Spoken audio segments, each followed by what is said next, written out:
Verse 34 and 35. లూకా సువార్త 17వ అధ్యాయం 34-35 వచనాలు అందరం కలిసి చదువుకుందాం. లూకా సువార్త 17వ అధ్యాయం 17, 34 and 35 అందరం కలిసి చదువుదాం. ఆ రాత్రి ఇద్దరొక్క మంచం మీద ఉందరు, వారిలో ఒకరు కొనిపోబడుదురు, ఒకరు విడిచిపెట్టబడుదురు. ఇద్దరు స్త్రీలు ఒక తిరగలు విసుచుండుదురు, ఒకటి కొనిపోబడును, ఒకటి చాలు విడిచిపెట్టబడు. దేవుడి మాటలు మన ఎన్నికల్లో దీవించును గాక. మానవ యొక్క జీవితం రెండు సందర్భాల మధ్య ఉంటుంది. మానవ యొక్క జీవితం పుట్టుక, అలాగే మరణం. ఈ రెండింటి మధ్య ఉండేది మానవ యొక్క జీవితం. భూమి మీద మానవ యొక్క జీవితం. అయితే భూమి మీద మానవుడు రాకముందు ఎక్కడున్నాడు? భూమి మీద నుంచి మానవుడు వెళ్ళిపోయిన తర్వాత ఎక్కడికి వెళ్తాడు? మరి గిడియోని అడిగితే చాలాసార్లు వెళ్ళొచ్చారు భూమి మీద నుంచి, మరణించి మరలా దేవుడు. నిజంగా దేవుని ప్రేమ ఎలాంటిదంట? మరణము కంటే బలమైనది. మరణం ఎంత, ఇందాక చెప్తున్న సాక్షి మాట అన్నారు, మరణం ఎంతగా ప్రేమించిందో నన్ను అన్నారు కదా. మరణం ఎన్నిసార్లు ఎంతగా ప్రేమించిందో దేవుడు అంతకంటే ఎక్కువగా ప్రేమించాడు. దేవుని ప్రేమ మరణము కంటే బలమైనది.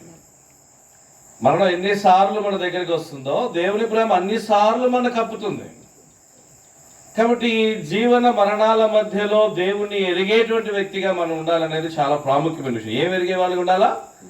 దేవుణ్ణి ఎరిగే వ్యక్తులుగా ఉండాలి, దేవుణ్ణి తెలుసుకునే వ్యక్తులుగా ఉండాలి. ఈ పుట్టుక మరణము మధ్యలో మనము ఎరగవలసిన, తెలుసుకోవలసిన ప్రాముఖ్యమైన విషయం ఏంటంటే దేవుడు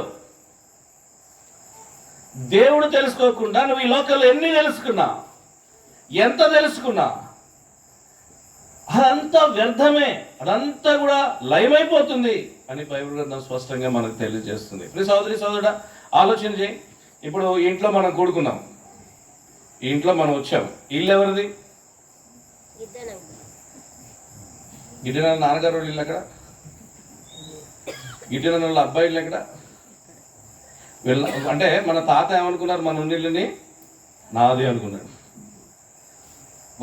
మన నాన్న ఏమనుకున్నాడు? ఇల్లుని నాది అనుకున్నాడు. ఇప్పుడున్న బ్రదర్ ఏమనుకుంటున్నారు? నాది. తర్వాత వాళ్ళు ఇప్పుడున్నారు వాళ్ళంతా పని. సో మనం అనుకుంటాం నాది అని, కానీ నాది అనేది భూమి మీద లేదు. నీది అనేది నిన్ను సృష్టించిన దేవుడే. నిన్ను సృష్టించిన దేవుడిని తెలుసుకోవటమే ఈ జీవితంలో ప్రాముఖ్యమైన అంశం, ప్రాముఖ్యమైన విషయం. దేవుని తెలుసుకోకుండా ఎన్ని తెలుసుకున్నా, ఎంత తెలుసుకున్నా నీ జీవితం వ్యర్థం. కాబట్టి ఈ దేవాది దేవుడు మరణించిన ప్రతి మానవుడు కూడా దేవుని దగ్గర ఉండాలని, ఆయన దగ్గరికి పిలవాలని, ఆయన దగ్గరే ఉండాలని దేవుడు కోరుకుంటున్నాడు. అందుకని ఆయన మరలా ఈ లోకానికి వస్తాడు. ఆయన తిరిగి వచ్చినప్పుడు, ఆయన ఈ లోకానికి వచ్చినప్పుడు ఎలా ఉంటుంది? ఆ రాత్రి ఇద్దరు ఒక్క మంచం మీదే ఉంటారు. ఒకరు కొనుకోబడతారు, ఒకరు విడిచిపెడతారు. ఈ రాత్రి మనం ఆలోచించాల్సిన సందర్భం ఇది. అలాగే ఇద్దరు తిరగలు విసురుతుంటారు, ఒకరు ఎత్తబడతారు, ఒకళ్ళు విడవబడతారు. కాబట్టి ఇద్దరు ఎవరు? వీళ్ళిద్దరు, ఈ ఇద్దరు ఎవరు? ఈ ఇద్దరులో మనం ఎవరు? ఈ ఇద్దరు అనే ఇద్దరు ఎవరు? మనం లూకా సువార్త దాటకుండానే ఈ ఇద్దరు ఎవరు చూద్దాం క్లుప్తంగా. ఈ ఇద్దరు ఎవరు? ఈ ఇద్దరులో మనం ఎవరు? మనం ఈ ఇద్దరిలో ఎవరిలాగా ఉంటే మనకు క్షేమం, ఆశీర్వాదం అనే విషయాలు చూద్దాం. మొట్టమొదటి ఇద్దరిని చూద్దాం రండి. లూకా సువార్త 18వ అధ్యాయం 10వ వచనం. లూకా సువార్త 18వ అధ్యాయం 10వ వచనం. కాబట్టి ప్రార్థన చేయుటకై ఇద్దరు మనుషులు దేవాలయమునకు వెళ్ళిరి. వారిలో ఒకడు పరిసయ్యుడు, ఒకడు సుంకరి. కాబట్టి ఆ ఇద్దరు ఎవరంటే మనం లూకా సువార్తలోనే ఆ ఇద్దరు ఎవరు చూస్తాం. మిగతా పుస్తకాలకు వెళ్ళిన సమయం సరిపోదు కాబట్టి మొట్టమొదటి ఆ ఇద్దరు ఎవరంటే మందిరానికి వెళ్ళిన ఇద్దరు. ఎక్కడికి వెళ్ళారు వీళ్ళు? మందిరానికి వెళ్ళిన ఇద్దరు. దేవుని తెలుసుకుని దేవుని ఎరిగినటువంటి పరిసయ్యుడు అంటే దేవుని యొక్క పరిచర్యలో, దేవుని యొక్క సేవలో ఉన్నటువంటి వ్యక్తి. పరిసయ్యులు, శాస్త్రులు వీళ్ళందరూ మనకి తెలుసు. కాబట్టి దేవుని యొక్క పరిచర్యలో ఉన్నటువంటి వ్యక్తులు. సుంకరి ఎవరంటే పాపి, పూర్తిగా దేవుని ఎరగినటువంటి వ్యక్తి, దేవుని తెలుసుకున్నటువంటి వ్యక్తి, పాపములో ఉన్నటువంటి వ్యక్తి. ఆయన పాపి అని మనకు ఎలా తెలుసు? ఆయన పాపి అని మనకి ఎలా తెలుసు అంటే ఆయనే అన్నాడు, పాపినైనా నన్ను కరుణించుము. ప్రియ సహోదరి సహోదరుడా, దేవుని రాకడలో ఒకరు విరవబడతారు, ఒకరు ఎత్తబడతారు. ఇక్కడ ఇద్దరు మనకు కనిపిస్తున్నారు. మొట్టమొదటి ఇద్దరు ఎవరంటే పరిసయ్యుడు, సుంకరి. పరిసయ్యుడు తను తాను నీతిమంతుడు అనుకుంటున్నాడు. చాలాసార్లు ప్రభుని ఎరిగిందాక అన్న మాటలో సాక్ష్యంలో మీకు చాలా అతిశయం ఉంటుంది. క్రైస్తవులు అంటే బాగా అతిశయం, ఎవరి మాట వినరు అని అన్నారు. ఆత్మీయంగా అలా ఉండడం మంచిదే, కానీ కొన్నిసార్లు ఆ అతిశయం ఎలా పనిచేస్తుందంటే నేను చాలా భక్తుడిని, నేను చాలా భక్తురాల్ని, ఎదుటి వారిని తృణీకరించడం, ఎదుటి వారిని తక్కువ చేయడం, ఎదుటి వారిని ఇంకా మీకేం తెలీదు, నాకు తెలిసినంత ఆత్మీయత తెలియదు, నాకు తెలిసినంత జ్ఞానం తెలియదు అని. పరిచయుడు అలాంటి వాడు. నేను చాలా టాప్ పొజిషన్లో ఉన్నా, స్పిరిచువల్లీ టాప్, నేను ఆత్మీయంగా చాలా ఉన్నతమైన స్థితిలో ఉన్నా, నేను చాలా చక్కగా ఉన్నా, ఆత్మీయంగా ఉన్నా, మంచి లక్షణాలు నాకున్నాయి, నేను పాపము చేయని వాడిని, నేను నీతిమంతుడిని.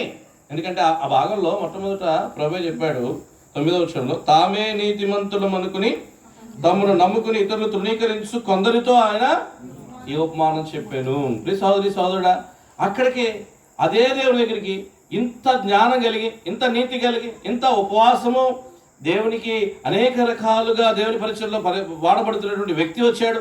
అదే మందిరానికి, అదే దేవుని దగ్గరికి ఒక పాపి వచ్చాడు. ఎలాంటి పాప అంటే దేవుని వైపు చూడడానికి భయం, దేవుని గురించి ఆలోచించడానికి భయం, దేవుని మందిరంలోనికి వెళ్ళడానికి భయం. అందుకనే ఈ పాపి అయినటువంటి సుంకరి ఎక్కడున్నాడంట, ఆకాశము తట్టు కర్రెత్తులకైనా ధైర్యము చాలక రొమ్ము కొట్టుకొచ్చి మందిరంలో దూరముగా నిలుచుండి, కూర్చునే అంత ధైర్యం కూడా లేదు, దూరంగా నిలుచుండి. మానవుని గుర్తుపెట్టుకో, ఈరోజు నీ పాపం గురించి దేవుడి గురించి తెలుసుకోకపోతే ఒకరోజు దేవుడు రాబోతున్నాడు, నువ్వు ఆయన ఎదుర్కోబోతున్నావు, అప్పుడు కూడా నువ్వు దూరంగా నిల్చుండి ఏడవలసిన పరిస్థితి వస్తుంది. అప్పుడు కూడా నువ్వు దేవుడిని చేరలేని స్థలంలో ఉండి ఏడవలసిన పరిస్థితి వస్తుంది, దూరముగా నిల్చుండి. అందుకనే అప్పుడు దూరంగా నిలవకూడదని ఆ సుంకరి, దేవుడు తిరిగి వచ్చినప్పుడు దూరంగా నిలవకూడదని ఆ సుంకరి ఇప్పుడే దేవుని మందిరంలో దూరంగా నిల్చున్నాడు. అప్పుడు దూరంగా ఉంటే నరకంలో ఉంటావు, ఇప్పుడు భయముతో దేవునికి లోబడితే దేవుని రాజ్యములో ఉంటావు. కాబట్టి ఆ సుంకరి ఏం చేశాడు? నీతిమంతుడు అవడానికి ధర్మాలు చేశాడా, దానాలు చేశాడా, యజ్ఞాలు చేశాడా, యాగాలు చేశాడా? ఈ పరిచయుడు నీతిమంతుడు అవడానికి ఏం చేశాడు? చదవండి ఒకసారి. ఈ పరిచయుడు నీతిమంతుడు అవడానికి ఏమేం చేశాడు? 12వ వచనం, వారానికి 2 మార్లు ఉపవాసం చేయొచ్చు, నా సంపాదన అంతలో 10వ వంతు చెల్లించున్నానని తనలో తాను. ఈయన నీతిమంతుడు అవడానికి చాలా పనులు చేశాడు. వారానికి 2 సార్లు ఉపవాసం ఉంటున్నాడు. అలాగే ఆయన యొక్క సంపాదన అంతట్లో దశమాన్ని తీసుకొచ్చి ప్రభుకి ఇస్తున్నాడు, దేవునికి ఇస్తున్నాడు. నీతిమంతుడు కావడానికి ఎన్నో కార్యాలు చేస్తున్నాడు. కానీ సుంకరి ఏం చేశాడు? ప్రార్థన చేశాడు, పశ్చాత్తాపడ్డాడు, ప్రభు దగ్గర పశ్చాత్తాపడ్డాడు. ఈరోజు నువ్వు నీతిమంతుడిగా మారడానికి ప్రభు ఇచ్చే అవకాశం, ఈ రాత్రికాల సమయంలో నీతిమంతురాలుగా మారడానికి నీకు ఇచ్చే అవకాశం. నువ్వు చేయాల్సిన పని ఏంటంటే, నేనేమైనా దానం చేయాలా, ధర్మం చేయాలా, యజ్ఞం చేయాలా, యాగం చేయాలా, ఏం చేయాలి? నేనేమైనా లేకపోతే దశమభాగం తీసుకురావాలా, లేకపోతే నేను ఉపవాసాలు ఉండాలా, లేకపోతే నేను కడుపు మార్చుకోవాలా, లేకపోతే తీర్థయాత్రలు చేయాలా, లేకపోతే అనేక పుణ్యస్నానాలు చేయాలా, లేకపోతే నదీ స్నానాలు చేయాలా? ఏం చేయాలి? నేను నీతిమంతుడిగా చేయాలని, నీతిమంతురాలుగా మారాలంటే, సోదరుడు నీతిమంతుడిగా చేయబడాలన్నా, మార్చబడాలన్నా నువ్వేం చేయవసరలా. యేసుక్రీస్తు ప్రభువారే నీ కోసం సమస్తము చేసుంచాడు. 2000 సంవత్సరాల క్రితం మానవ రూపంలో లోకానికి వచ్చి ఆయన మానవుల పాపమంతా భరించి మానవుల్ని నీతిమంతులుగా మార్చాడు, మానవులకి నీతిని ఆపాదించాడు. మన పాపాలన్నీ ఆయన తీసుకున్నాడు. కానీ నువ్వు నీతిమంతులుగా మారాలంటే ఏం చేయాలి? ఏమిస్తే మారుతావు? నేత్రదానం, భూదానం, గోదానం, లేకపోతే రక్తదానం, అన్నదానం, ఎన్నో దానాలు ఉన్నాయి కదా. ఈ దానాలు చేస్తే నీతిమంతులుగా మారుతామా? యేసుక్రీస్తు ప్రభువా దగ్గరికి వచ్చి ఈ సుంకరి ఏం చేశాడు? పరిశుద్ధ నీతిమంతుడిగా మారడానికి ఎన్నో పనులు చేస్తూ ఉన్నాడు. సుంకరి ఏం చేశాడు? చూడండి ఒక మాట, 13వ వచనం. అయితే సుంకరి దూరముగా నిల్చుండి ఆకాశము వైపు కనులెత్తులకైనా ధైర్యం చాలక రొమ్ము కొట్టుకొనొచ్చు, దేవా పాపినైన నన్ను కరుణించుము అని పలికెను. అంతే. నీతిమంతుడు అవ్వడానికి ఏం చేశాడు? ఏం కష్టపడ్డాడు? ఎంత ప్రయాసపడ్డాడు? ఈరోజు నువ్వు పరిశుద్ధంగా ఉండడానికి, నీతిమంతుడిగా ఉండడానికి, నీతిమంతురాలుగా చేయబడడానికి ఎంతో కష్టపడుతున్నావేమో. నాలో నీతి లేదు, నేను నీతిమంతుడిని కాదు, నేను నీతిమంతురాలని కాదు అని బాధపడుతున్నావేమో, ఎంతో కష్టపడుతున్నావేమో, లేకపోతే ఇబ్బంది పడుతున్నావేమో.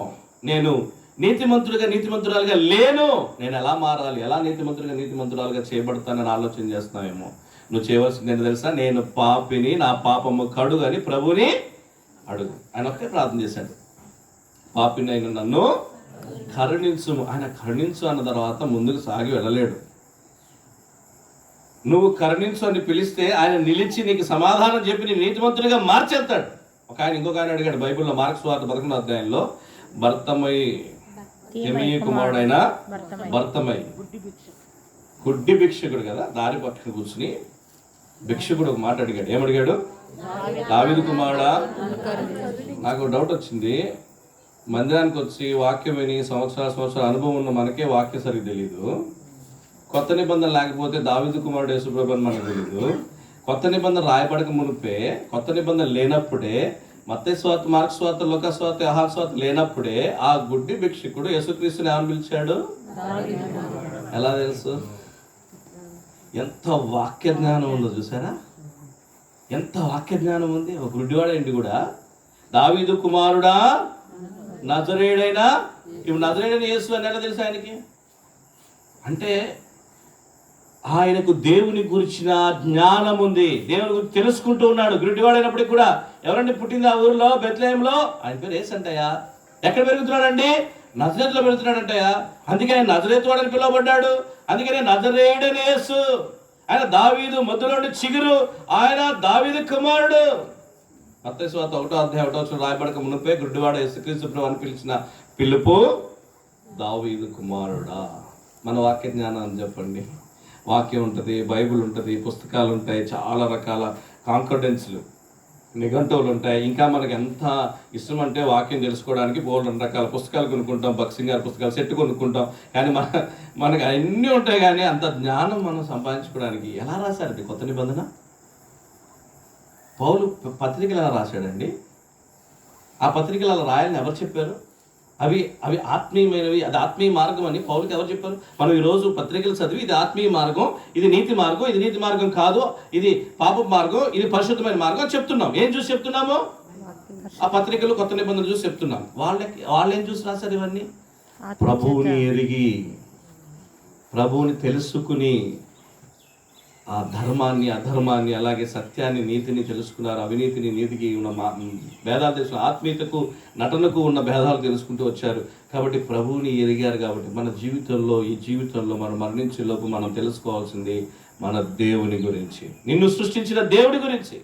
ఇక్కడ ఆ సుంకరి ఆ దేవుడి గురించి తెలుసుకుని ఒక మాట అడిగాడు, దేవా, పాపిని నన్ను కరుణించుము. నీతిమంతుడుగా, అతనికంటే ఇతడు నీతిమంతుడిగా తీర్చబడి వెళ్ళాడు. కాబట్టి రాత్రి కాసం నీకు ఇస్తున్న ఆ గొప్ప, ఎవరిలాగా ఉంటావు నువ్వు? ఇప్పుడు ఆ ఇద్దరిలో ఒకరు విడిచిపెడతారు, ఒకరు ఎత్తబడతారు. ఇప్పుడు ఎత్తబడేవాడుగా ఉండాలంటే పాపిని కరుణించు అని, ప్రభువు నన్ను నీతిమంతుడిగా మారుస్తాడు అని విశ్వసించాలి, ఆయన మీద ఆధారపడాలి. లేదు సుంకర్లాగా నేను పరిశుద్ధంగా ఉన్నా, మంచివాడిని, మంచిదాన్ని, నా అంత మంచివాళ్ళు మా ఊర్లో లేరు, నా అంత మంచివాళ్ళు మా చర్చిలో లేరు, నా అంత మంచివాళ్ళు ఆ బంధువుల్లోనే ఎవరు లేరు, అంత మంచోడు, అంత మంచిదాన్ని, నేను ఇంకేంటి నీతిమంతుడిగా మారేది, నీతిమంతురాలు మారేదంటే పరిసైడ్లాగా ఉంటా. ఒకరు విడిచిపెడతారు, ఒకరు విడిచిపెట్టబడతారు, ఒకరు ఎత్తబడతారు. ఎవరు నువ్వు? ఈ రాత్రి కాస్త తీర్మానం చేసుకో, సుంకరిలాగా నీతిమంతుడిగా, నీతిమంతురాలుగా మారడానికి. ప్రభా నిజమే, ఎన్నో పాపాలు నాకు క్షమించు. రెండో వాళ్ళు ఆ ఇద్దరు ఎవరు? లూకా సువార్త 15వ అధ్యాయం, లూక్ చాప్టర్ 15 verse 11. మరియు ఆయన ఇట్లా, నేను ఒక మనుషునికి ఇద్దరు కుమారులు ఉండేది. ఇక్కడ కూడా ఎంతమంది ఉన్నారు? ఇద్దరు ఉంటారు. ప్రతి చోట ఇద్దరు ఉంటారు. మనకి 2 ఉంటాయి కదా, కుడి చెయ్యి, ఎడం చెయ్యి, ప్రతి చోట ఉంటాయి. ఈయనకి కూడా ఎంతమంది కుమారులు ఉన్నారు? 2 ఉన్నారు. ఇందులో ఒకడు ఎవరు? పెద్ద కుమారుడు. రెండో వాళ్ళు ఆ చిన్న కుమారుడికి ఒక పేరు కూడా పెట్టాం, బిరుదు ఇచ్చాం. మనం పేర్లు తెలియదు కానీ ఒక బిరుదు మాత్రం పెట్టాం. ఏం బిరుదు పెట్టాం? తప్పిపోయిన కుమారుడు. మరి మనం ఎవరు? నోవాహు ఓడలో నుంచి మొట్టమొదటిగా నోవాహు విడిచిపెట్టిన పక్షి ఏది? దేని పంపించాడు? కాకిని పంపించాడు. వచ్చిందా కాకి? రాలేదు. తర్వాత ఏం పంపించాడు? తెల్లపావురం, నల్లపావురం. మరి మందిరాల మీద తెల్లపావురం ఎందుకుంటుంది?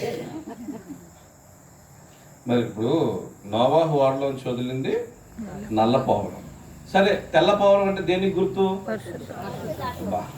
బైబిల్ చెప్పింది కదా, మంచిది. పరిశుద్ధాత్మ పావురం రూపంలో దిగొచ్చింది కదా, కాబట్టి తెల్లపావురం. మరి ఈ తెల్లపావురానికి మళ్ళీ నోటి దగ్గర ఒకటి తగిలిస్తారు. ఏం తగిలిస్తారు? ఒలివ్ ఆకు తగిలిస్తారు. అది ఎవరు పట్టుకొచ్చారు?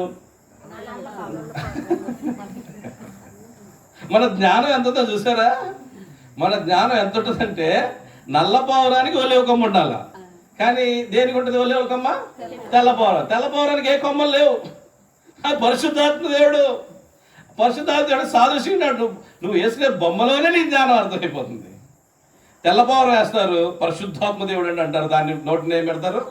ఒలివ ఆకు పెడతారు. ఇది ఎవరిది? నోవాహు ఓడలో చెల్లొచ్చిన పవర్ కదా.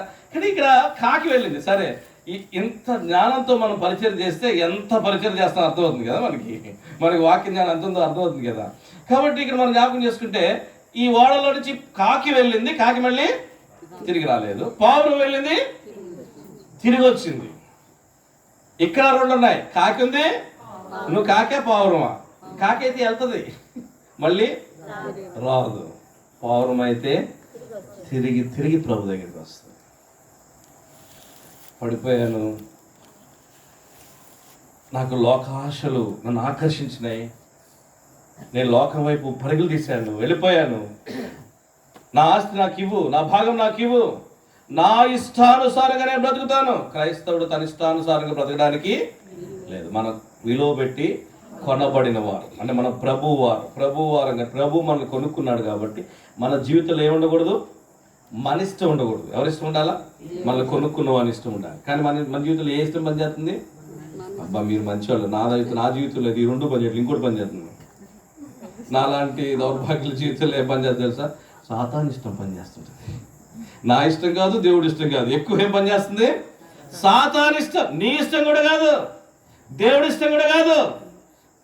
అపవాది యొక్క ఇష్టాలు నెరవేర్చబడే గుంపు, ఒక గుంపు.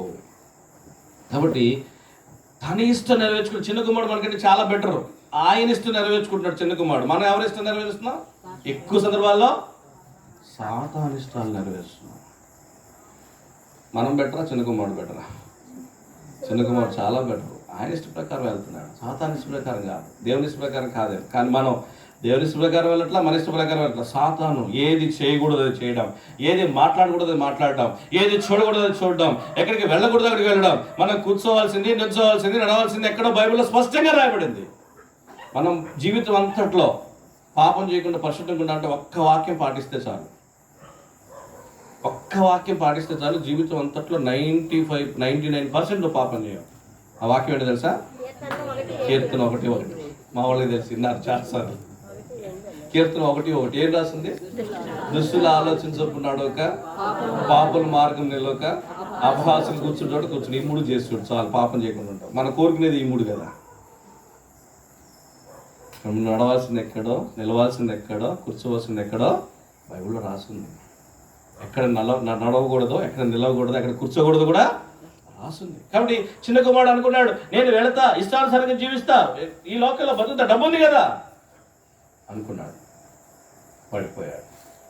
అయితే మరలా ప్రభు తండ్రి గుర్తొచ్చి ప్రభువును, దేవుణ్ణి, తండ్రిని ఇద్దరిని క్షమాపణ అడిగాడు. చిన్న కుమారుడు ఇద్దరిని క్షమాపణ. మనం దేవుణ్ణి అడుగుతాం కానీ మనుషుల్ని అడగం. తప్పు చేస్తాము, ఎవరికో నష్టం జరుగుతుంది. నష్టం జరిగినప్పుడు దేవుడి దగ్గరికి వెళ్ళి ప్రభా మనకు తెలిసిన తర్వాత ప్రభా నాకు తప్పైపోయింది క్షమించు ప్రభా ప్రభుని అడుగుతాం కానీ మనుషుల్ని అడగం. కానీ చిన్న కుమారుడు చేసింది తెలుసా? ఎవరికి నష్టం చేశాడో వాళ్ళకి. అందుకే నేను జక్కయ్య కూడా ఏమంటాడంటే, నేను ఎవరి యొద్దనైనా ఎప్పుడైనా ఏదైనా అన్యాయంగా తీసుకుంటే వారికి 4 గంటలు చెల్లిస్తా. వాళ్ళ దగ్గరికి వెళ్ళి ఇస్తావా? 1 లక్ష రూపాయలు అన్యాయం చేసావు, తీసుకున్నావు, ఇప్పుడు వాళ్ళ దగ్గరికి వెళ్ళి 4 లక్షలు ఇస్తావా? ఇస్తే 4 లక్షలు ఇవ్వడం కష్టం కాదు, వెళ్ళి ఇవ్వడం కష్టం. వెళ్ళి 4 లక్షలు ఇస్తే ఆడు ఎలా చూస్తాడు మనల్ని? ఎలా చూస్తాడు మనల్ని? 4 లక్షలు తీసుకెళ్ళి ఇస్తే నేను నీకు అన్యాయం నాకు తెలుసురా, తెలుసు. ఎంత అవమానంగా ఉంటుంది, ఎంత అవమానం ఉంటుంది మనుషుల దగ్గరికి. కానీ జక్కయ్య చేశాడు, అందుకే నేడు ఇంటికి రక్షణ వచ్చింది. చిన్న కుమారుడు చేశాడు, నేను పరలోకంలో దేవునికి నా తండ్రికి విరోధముగా పాపం చేశాను. ఇప్పుడు చిన్న కుమారుడు కట్టబడ్డాడు, ఇంట్లోకి వచ్చాడు. పెద్ద కుమారుడు ఎక్కడ ఉన్నాడు? చదవండి ఒకసారి 15వ అధ్యాయం 15:28.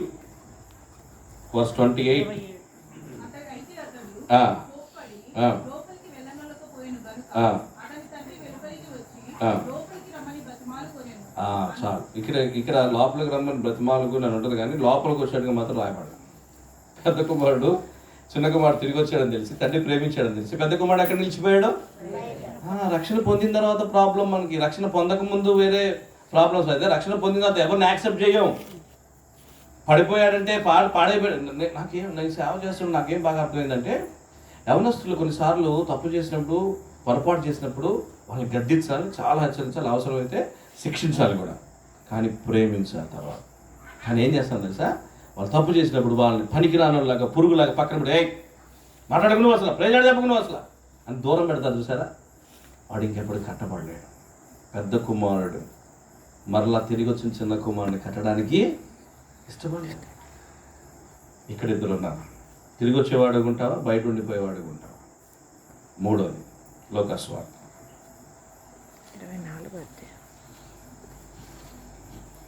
23వ అధ్యాయం 33వ వచనం. వారు కపాలమున స్థలమునకు వచ్చినప్పుడు అక్కడ కుడివైపున ఒకరిని ఎడమవైపున ఒకరిని ఆ నేరస్తులను ఆయనతో కూడా సిలువ వేసేది. ఇద్దరు నేరస్తులు యేసుక్రీస్తు ప్రభువుతో సిలువ వేయబడినవారు. ఆ ఇద్దరు ఎవరు? కుడివైపున ఒకడు, ఎడమవైపున ఇద్దరు నేరస్తులు ఉన్నారు. ఇక్కడ ఇద్దరు ఉన్నారు. యేసుక్రీస్తు సిలువ మీద మరణించినప్పుడు ఇద్దరు ఎందుకు ఉన్నారు? ముగ్గురు ఉండొచ్చుగా, ముగ్గురు నేరస్తులు వేయచ్చుగా, నలుగురు నేరస్తులు ఒక్కళ్ళే వేయచ్చుగా. ఇద్దరు ఉండాలంతే. దేవుడు చెప్పాడు, ఇద్దరిలో ఒకరు ఎత్తబడతారు, ఒకరు విడవబడతారు. కాబట్టి ఇద్దరు ఉంటారు, అది ప్రభు ఏర్పాటు. నీకు బుద్ధి కలగడానికి, నాకు బుద్ధి కలగడానికి, నువ్వు నేను హెచ్చరించబడడానికి, నువ్వు నేను తెలుసుకోవడానికి, అర్థం చేసుకోవడానికి శిలువ మీద ఇద్దరిని ప్రభువుకి, కుడివైపున ఒకరిని ఎడవైపున ఒకరిని శిలువ వేయడానికి ఇద్దరిని ప్రభు అనుమతించాడు. How many will be saved? ఎంతమంది రక్షణ పొందుతారు? ఆ ఇద్దరిలో ఇద్దరు ఒక సమయంలో ప్రారంభంలో ఇద్దరు యేసుక్రీస్తు ప్రభువును దూషించారు. తర్వాత ఆయన మాట విన్నారు. మొట్టమొదటి శిలువ మీద పలికిన మాట ఏంటి? యేసుక్రీస్తు ప్రభువారు, తండ్రి మీరేమి చేస్తున్నారు, వీరు కనుక వీరిని క్షమించుము. ఆ మాట వినగానే ఒకడికి మార్పు వచ్చింది. ఆ మాటలు పలుకుతుంటే, ఆ శిలువ మీద ఆయన మాటలు పలుకుతుంటే, ఈ శ్రమలో, ఈ శిలువలో, ఈ మేకుల మధ్య, ఈ యొక్క ముళ్ళకీటంతో, ఈ దీన దశలో, రక్త ముద్దగా మారిన దశలో ఈయన పలుకుతున్న మాట ఏంటంటే, తండ్రి వీరేమి చేస్తున్నారో వీరే కనుక వీరిని క్షమించమంటే ఆయన కళ్ళు తెరవబడినాయి. ఆ వాక్యం విన్నాడు, మనము చేసిన దానికి శిక్ష అనుభవించుతున్నాము. ఎంత మార్పు వచ్చింది! నీ జీవితంలో మార్పు ఎప్పటికి వస్తుంది? నీ హృదయంలో మార్పు ఎప్పటికి వస్తుంది? నేను చేసిన దానికే ఈ శిక్ష అనుభవిస్తున్నా. కుమారుడికి బాగాలేదని ఇందాక సాక్ష్యంలో అన్న చెప్పారు. ఎంత గడ్స్ ఉండాలో తెలుసు చెప్పాలంటే, అవి ఓపెన్గా మాలో దోషం ఉంది. సాక్ష్యం చెప్పేటప్పుడు విన్నారా మీరు? బాగున్నప్పుడు మేము పతనం కలిగిన వాళ్ళమే, మాలో దోషం ఉంది, వీడిని బాగు చేయండి. కాబట్టి ఎంతగా మన పరిశుద్ధులు అంటే ఎవరో తెలుసా మీకు? పాత నిబంధనలో పరిశుద్ధులు చాలా మంది, భక్తులు చాలా మంది. ఎవరో తెలుసా? పరిశుద్ధులు అంటే పాపం చేయనోళ్ళు కాదు, పాపాన్ని ఉన్నట్టు ఒప్పుకొని విడిచిపెట్టినాడు. ఎవ్వరు పాపం చేయనోళ్ళు పరిశుద్ధులుగా లేరు. పరిశుద్ధులు అంటే పాపం చేయనోళ్ళు కాదు. ఎవరు పరిశుద్ధులు అంటే పాపాన్ని ఉన్నట్టుగా ఒప్పుకునేవాళ్ళు. దావీదు యాక్సెప్ట్ చేయాలా, నేను బెత్షెబాతో పాపం చేశాను, నా పాపము అందరికీ తెలియాలా, నేను తప్పు చేశాను, నేను పొరపాటు చేశాను, నేను యాక్సెప్ట్. దావీదు యాక్సెప్ట్ చేయకపోతే బైబిల్లో రాసి ఉంచేవాళ్ళు కాదేమో. David accepted. ఎందుకు యాక్సెప్ట్ చేశాడు? ఆయన యథార్థవంతుడు. మనం ఎంత అబద్ధికులం అంటే, మనల్ని ఎన్నో పాపాలు ఉంచుకుని కూడా యథార్థవంతులంగా కనిపించడానికి ప్రయత్నం చేస్తుంటాడు.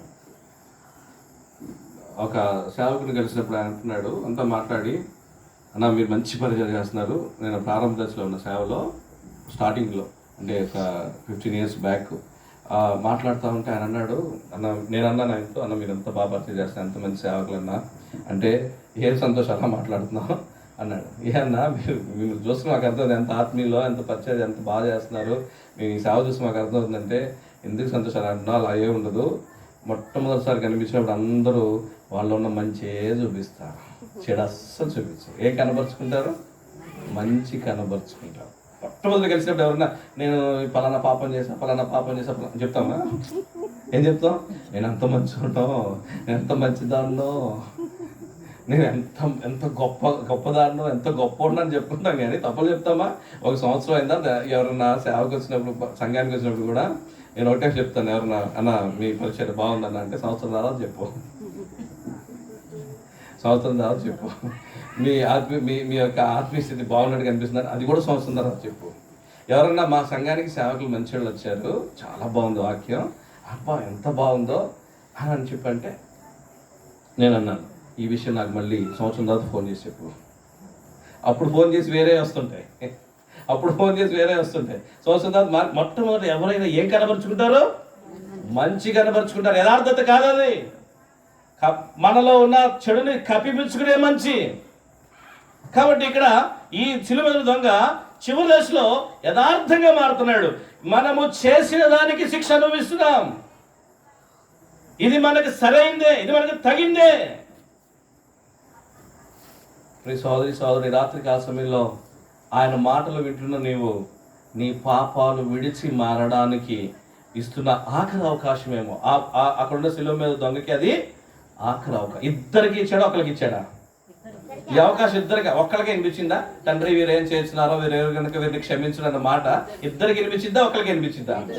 అక్కడ ఉన్న వాళ్ళు అందరికి వినిపించింది, అందుకే రాశారు బైబిల్లో.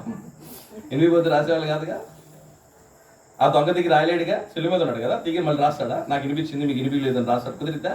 అందరికీ వినిపించింది. అక్కడ ఇద్దరికి అవకాశం ఉంది. ఈరోజు ఇక్కడ కూర్చున్న ప్రతి ఒక్కరికి అవకాశం ఉంది, ఈ వాక్యం వింటున్న ప్రతి ఒక్కరికి అవకాశం ఉంది. నువ్వు ఈ దినాన మారి రక్షణ పొంది ప్రభు యొక్క రాజ్యంలో చేర్చబడడానికి ప్రభు ఇస్తున్న ఈ అవకాశాన్ని నువ్వు ఉపయోగించుకుని ఆ దొంగ ఇది మాకు తగినదే, మనం తప్పు చేశాను కనుక ఈ శిక్ష పొందుతాం, ఈయన ఏ నేరమో చేయలేదు అని ప్రభు దగ్గరికి వస్తావా? నీ జీవితాన్ని మార్చుకుంటావా? ఇద్దరులో ఒకరు ఎత్తబడతారు, ఒకరు విడవబడతారు. ఇక్కడ శిలువ దగ్గర కూడా ఇద్దరు కనిపిస్తున్నారు. ఒకళ్ళతో ప్రభు అన్న మాట ఏంటో తెలుసా? వాళ్ళిద్దరు కూడా శిలువ మీదకి ఎక్కినప్పుడు ఎలాంటి వాళ్ళు అంటే, వాళ్ళిద్దరు శిలువ మీదకి ఎక్కిన వాళ్ళు ఎక్కినప్పుడు ఇద్దరు నరకానికి వెళ్ళేవాళ్ళే, ప్రభు వైపు చూసి రక్షణ పొందిన కారణాన్ని బట్టి ఒకడు ఎక్కడికి వెళ్ళాడు? దేవుని రాజ్యానికి వెళ్ళాడు, నరకుని తప్పించబడ్డాడు, ప్రభు రాజ్యంలోకి వెళ్ళాడు, పరలోక రాజ్యానికి వెళ్ళాడు. ఈ రాత్రి కాసం నీకు కూడా అవకాశం ఇవ్వబడుతుంది. యథార్థంగా కనిపించడానికి, యథార్థంగా అనిపించడానికి, పాపాలు కప్పిపుచ్చడానికి, నువ్వు మంచోళ్ళలాగా లేదా యథార్థవంతురాల్లాగా మంచిదనాన్ని మాత్రమే కనబరుచుకుంటూ ఉన్నావా? ఎవరైనా సరే దొంగలకు శిక్ష వేస్తుంటే ఏమంటారు? అంత పెద్ద శిక్ష వేస్తారు, నేను చేసిన చాలా చిన్న తప్పు. అసలు మీరు చేసిన తప్పే కాదు.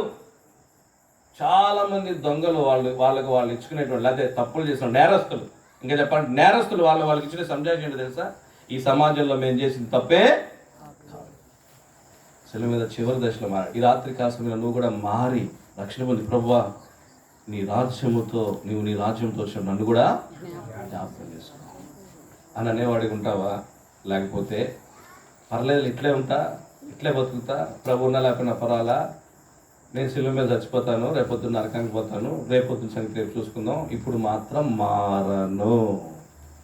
ఈ రాత్రి మాత్రం మారేది కుదరదు. ఈ రాత్రి మాత్రం ఎన్నో సువార్తలైనా, ఎన్నో వాక్యాలైనా, ఈ రోజు మాత్రం మారను. ఇంతకాలం మారనోడిని, ఇంతకాలం మారదాన్ని ఇప్పుడు మారిపోతానా? మారను. ఆ శిలువ మీద దొంగ అనుకుంటాడు, ఈ రోజు మారను నేను, ఇంక ఈ రోజు తప్పితే ఇంకో రోజు లేదు, మనం నేటి వారమే కానీ రేపటి వారము కాము. ఆ శిలువ మీద దొంగ తెలుసుకున్నాడు. ఒకడైతే అనుకున్నాడు నేను మారను. ఎన్నిసార్లు సువార్త ఉంటాడు, ఎన్నిసార్లు ప్రభు గురించి ఉంటాడు, ఎన్నిసార్లు ఆయన దగ్గరికి యేసుక్రీస్తు ప్రభు గురించి తెలిసి ఉంటుంది. వాళ్ళు మామూలు వాళ్ళు కాదు కదా. ఎవరు వాళ్ళ గురించి రాయబడిన మాట బందిపోటు దొంగలు అని రాయబడి మత్తయి సువార్తలో కదా. బందిపోటు దొంగలు అంట, వాళ్ళకి అన్నీ తెలుస్తాయి. రాజు కన్నా అన్ని తెలియదు. రాజ్యంలో బందిపోటు దొంగలకు అన్ని తెలియదు. ఎవరు ఎక్కడికి ప్రయాణం అవుతారు, ఎవరు ఎక్కడికి వస్తారు, ఏ టైంలో వస్తారు, అన్ని తెలుసుకుంటూ ఉంటారు. ఎవరి దగ్గర డబ్బులు ఎక్కువ ఉన్నాయి, ఎవరి దగ్గర డబ్బులు తక్కువ అన్ని తెలుసుకుంటారు. ఎవరికి తెలిస్తే బాగా ఇవి? మన ఊర్లో, మన ఇంటి పక్కన వాళ్ళు ఊరెళ్ళో లేదు మనకు తెలియదు, కానీ మన ఇంటి పక్కన వాళ్ళు ఊరెళ్ళలేదు మనకు తెలియదు, కానీ ఎవరికి తెలుస్తుంది? ఎట్లా తెలుస్తుంది? భలే తెలుస్తుంది. మనం పక్కనే ఉంటాం, శుభ్రంగా నిద్రపోతుంటాం. వాళ్ళు రాత్రి వస్తారు, పక్కన దొంగతనం చేసుకుని వెళ్ళిపోతే తెల్లారు లేస్తే తలుపులు తెలిసి ఉంటాయి. వాళ్ళకి ఎలా మాకే తెలియదండి, పడుకునేప్పుడు మా ఇంటి పక్కన వాళ్ళు ఊరెళ్ళారని మాకే తెలియదు. దొంగలు వచ్చి మొత్తం కొల్లగొట్టుకుపోయిన తర్వాత వాళ్ళు ఊరెళ్ళారా అని మాకు తెలిసింది. అప్పుడు దొంగలు అంత నాలెడ్జ్ తెలుసుకుంటుంటారు, అంతగా గ్రహింపు కలిగి ఉంటారు, అంతగా తెలుసుకుంటూ ఉంటారు. యేసుక్రీస్తు గురించి తెలుసు, విన్నారు. నువ్వు దేవుడు అయితే, వాళ్ళకు మాట అంటున్నారు, నువ్వు కనుక రక్షకుడు అయితే నువ్వు శిలువ మించి దిగి మమ్మల్ని కూడా దించు, మమ్మల్ని కూడా రక్షించు అంటున్నారు. కానీ పాపాన్ని ఒప్పుకోవడం మనిషి. కానీ ఆ ఒక వ్యక్తి మాత్రం అన్నాడు, నేను పాపి, నేను చేసిన దానికి శిక్ష అనిపిస్తాను, నీవు నీ రాజ్యంతో వచ్చినప్పుడు నన్ను కూడా. ఇద్దరిద్దరిని చూసాం. ఎంతమందిని చూసాం? ఇద్దరిద్దరిని. ఎంతమందిని? అలాగా ముగ్గురిని చూసాం, 3 జతల్ని చూసాం లూకాసు వార్తలోనే. కాబట్టి ప్రభు అన్నాడు, ఇద్దరుంటే వారిలో ఒకరు ఎత్తబడతారు, ఒకళ్ళు ఎడబడతారు. ఇప్పుడు నువ్వు ఎత్తబడేవాడువా, విడబడేదా? మొక్క తల నుంచి కళ్ళు మూసుకున్నావు. ఒక్కసారి పరీక్ష చేసుకున్నావు.